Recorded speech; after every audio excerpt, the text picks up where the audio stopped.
G'day, I'm Bruce, and today I'm going to try and get this FE35 Massey Ferguson running. Maybe take it for a drive if it goes. This one's got the 4-cylinder diesel engine. Some people weren't too keen on these because they're a bit harder to start in cold weather. Have a bit of a look at it. Everything looks fairly tight. When you look at the tyre ends and that, they look pretty good. Hasn't got too much play in the steering box. I'll check the oil, see if it's what it's like. Oh well, it's pretty close to the full mark. There's the full mark. I'll have a bit of a walk around the back here.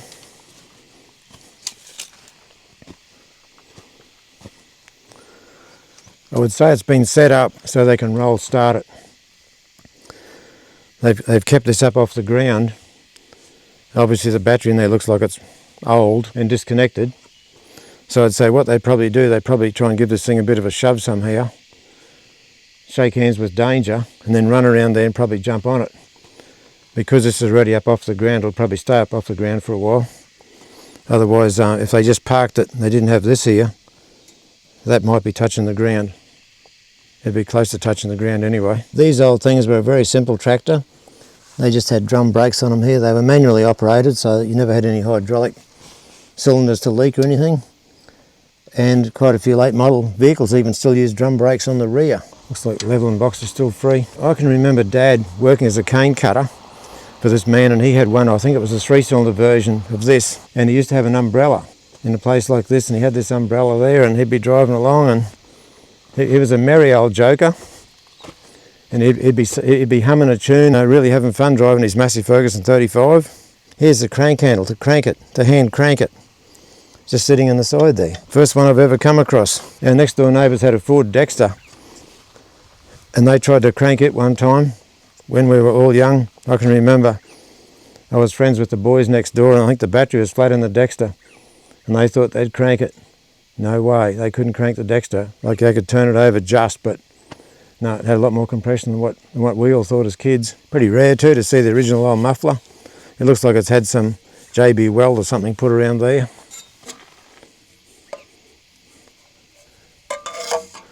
A lot of times the mufflers have been, people have driven under trees or under low things and they've been smashed, broken off. Sometimes the manifold will break down here too.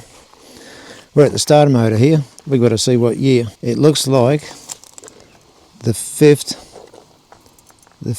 of 59, 5th month of 59 on the generator. I'll now have a look at the starter motor. And here's the starter motor. It's the 4th of 50, I think that's 4th of 59 or 58. I can't make it out. It's either the 4th of 59 or the 4th of 58. So that's about what year it is. Somewhere around about, well, we'll say probably somewhere around about a 1960 model. By the time the starter motors were built and put on the tractor, and the tractor was probably sent over to Australia from England.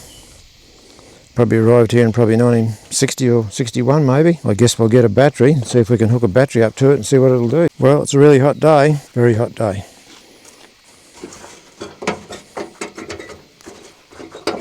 There we go. We'll start off by checking the radiator. I can see water in the radiator. It's fine. I reckon I'll check the diesel next.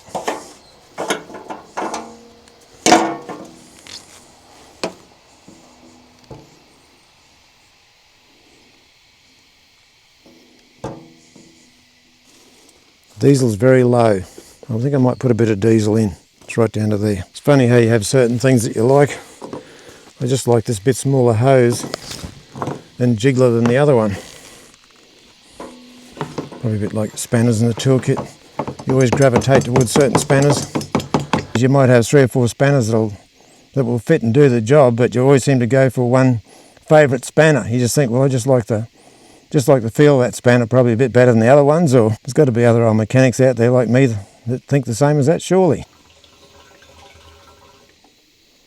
There we are, done.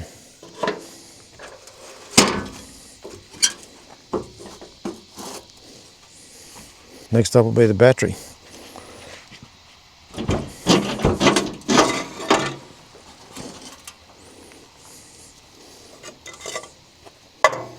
Tin over the intake. Looks like positive on this side. I wonder if it'll reach both sides. Yeah, it might do. I'll go close. I'll give those a clean. They look pretty dirty.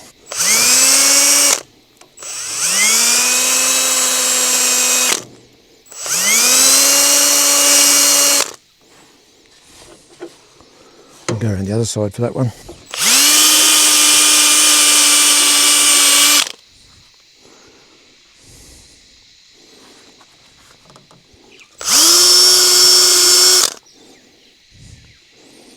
Had some pretty big burn marks in it. Both sticks in neutral. A little bit of throttle. Here we go. Just thinking about it. Like I said, they're not the best starters, these 4-cylinder ones.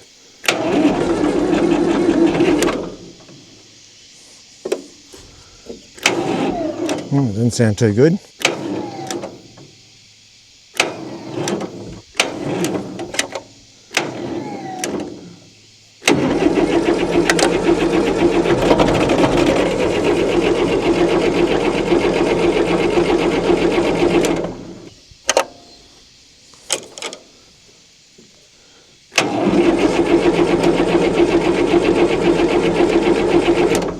No smoke. I might have to bleed the pump, I think.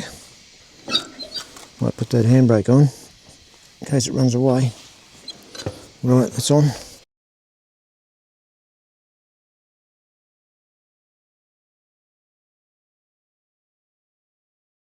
Time for another try.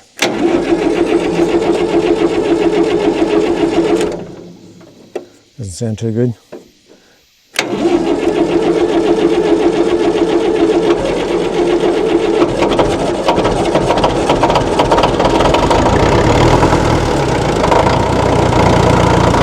Yeah, she's a goer.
The power takeoff is working.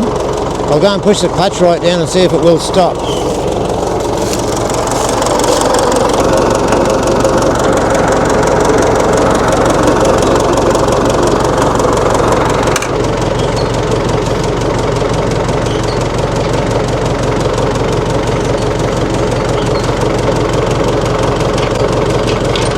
Yep, it works pretty good.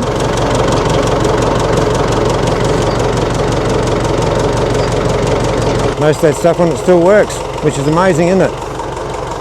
Oh well, I guess I'll just go and put it back over where it was before, and reverse it back up some just above the blocks of wood net. It would have been there to hold hold it back up so they could possibly roll start it. I think that was their idea, but I really don't know, I'm only guessing that.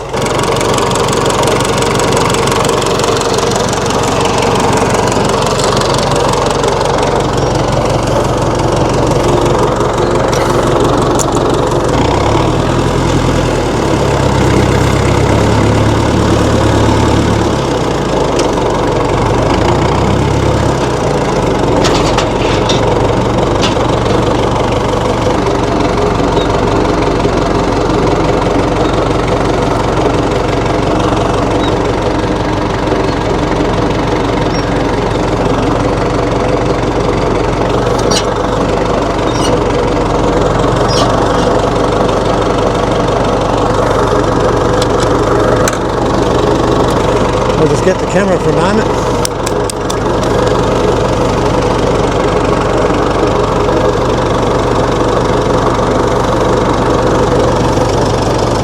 There's the oil pressure gauge. There's the tacho. It's an aftermarket one, I'd say. It only says 89 hours, so it'd have to be a replica.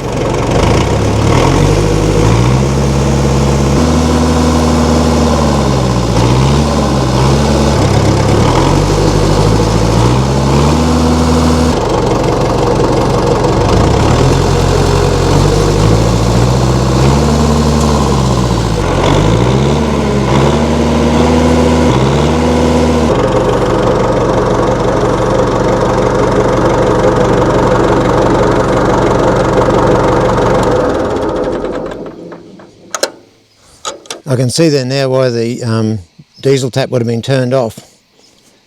It looks like there's diesel leaking out around where the throttle goes into the pump and the stopper. So there's a little seal under where my finger is there, another little seal underneath where my finger is there. And those two little seals must be had it. You can see the diesel just dripping off the bottom of the pump. So I will go and turn that fuel tap off again, which is up here. That's why the fuel tap was turned off, otherwise it would all leak out. Well, maybe it all did leak out anyway. It didn't have very much in the tank. That's it, I won't overdo it. I had my piece of rag jammed in on top of the positive there like that, just in case the battery did move around, as it was too. It should have a bracket. Got these wing nuts here. It should have a little bracket to go across the end there to hold the battery in. It's a really hot day. Wow, it's hot. The little Massey 35 4-cylinder. Yeah, they're cute little tractors, and they look at the sweat. And like, they're just so nice to change gears, and even though they aren't synchro, if you can double a clutch a bit with them, you can, this would be the thing to learn on if you want to learn how to double a clutch on a tractor, especially if you had a nice flat bit of ground to play around on. But yeah, they're a cute little thing, and the brakes still work on it. They're not amazingly spectacular or anything, but they do work. And the hydraulics still work too, which look to be fairly good. Yeah, and obviously it took a bit to get going, but that was my fault because the fuel was still turned off. The tank was probably about as low as it could possibly go anyway, so it needed some more fuel. So it had me scratching my head there for a while where I couldn't get any fuel to go through the system, but then all of a sudden it dawned on me there's a fuel tap there, might be turned off, and that's what it was. But yeah, they're always a fun little thing to have a drive around on. But when I was young, when I was about 10, Dad bought a Ford Dexter, not a Super Dexter, just a normal Dexter. And I learned to drive that, and I learned to plough the paddock and with a 2-furrow disc plough and use a set of offset discs. And he had some harrows there that used to drag along behind the disc sometimes. And yeah, I used to be sent off to go down the paddock and plough up the paddock and whatever, and I could adjust the plough and get everything right so I could let the steering wheel go when the 2-furrow plough was ploughing along in the furrow. Dad said, well, he said, you're going to have to learn how to set the plough up right, to adjust the levelling box right this way, and to adjust the top link right this way. And when all that's set right, the front wheel just runs in the furrow, and you can let the wheels go and the tractor will just run down the row itself. So I learned all that at a very young age. But Massey Fergusons were always dearer than Fords, I felt, especially in these little ones. I always reckon the hydraulics were nicer on the Masseys. Gear changes were a bit better too, even though they're both crash gearboxes, these and the Dexters. I still think these were a bit easier to change. Yeah, so that was fun. It was entertaining to have a bit of a drive around. That brought back old memories of driving these little old tractors years ago. And I'll probably say that's about it for this video. It's that hot, we're nearly melting. We've got 3 different sorts of cameras here and they're all overheating. So I'll say thanks very much for watching.